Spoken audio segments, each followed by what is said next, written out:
Hi, let's look at this question here. I believe this question was taken from A-level GCE A-level Singapore paper from the year 2008, paper 2, question 3, part A. Alright, so let's just dive into this question. Now, the complex number W has a modulus of R and argument of theta, and you're given that the theta is from 0 to pi over 2. It just means that W would be in the first quadrant, right? So in this case here, you're talking about a complex number with the argument from 0 to pi over 2. Alright, so now W theta denotes the conjugate W, so the conjugate of W. So in other words, if W is here, this will be a conjugate W, which is in the fourth quadrant. Now state the modulus and argument of P, where P is W theta. Alright, that is alright. So let's look at how do we do this. So now you want to state the modulus. So I'm just going to use P is given by W over W conjugate. Now prior to that, we know that modulus W is actually R and argument of W is actually theta. Alright, so if you want to find the modulus, modular P equals to modulus W over mod W conjugate. Right, so I'm just going to mod the top and the bottom. So I'll get this, and I know that the mod conjugate is actually modulus W as well. So this is modulus W. So in other words, mod P would just be 1, right? Just 1. So there is it. So mod P is 1. Now you're asked to find the argument of P. So the argument of P would just be the argument of W over W conjugate. I just need to take note for this kind of question.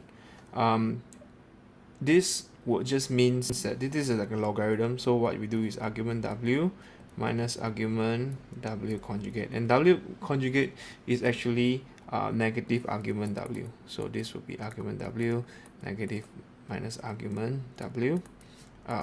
Resultant, I'll get argument W, which is theta. So argument W is actually theta, which is 2 theta. Alright, so I got it. There you go. So P, the mod of P is 1, the modulus of P is 1, and the argument of P is 2 theta. So let's look at the subsequent part.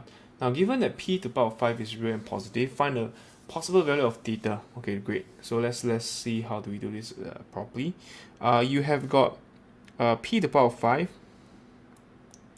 is real and positive.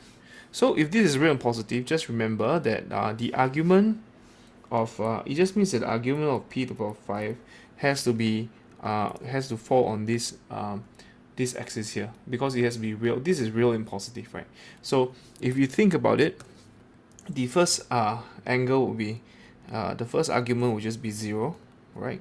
Or it could be negative 2 pi actually. So it could be argument P5 with minus 2 pi, 0, or 2 pi, or 4 pi, and so on. So actually just a multiple of an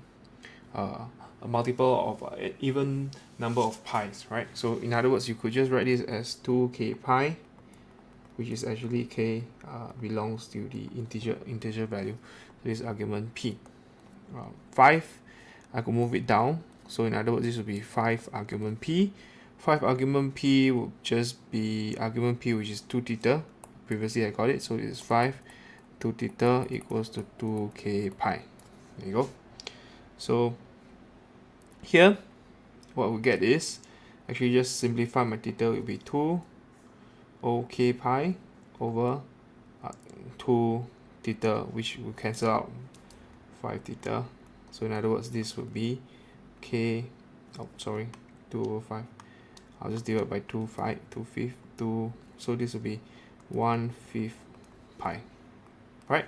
So these are all the possible value of theta, which would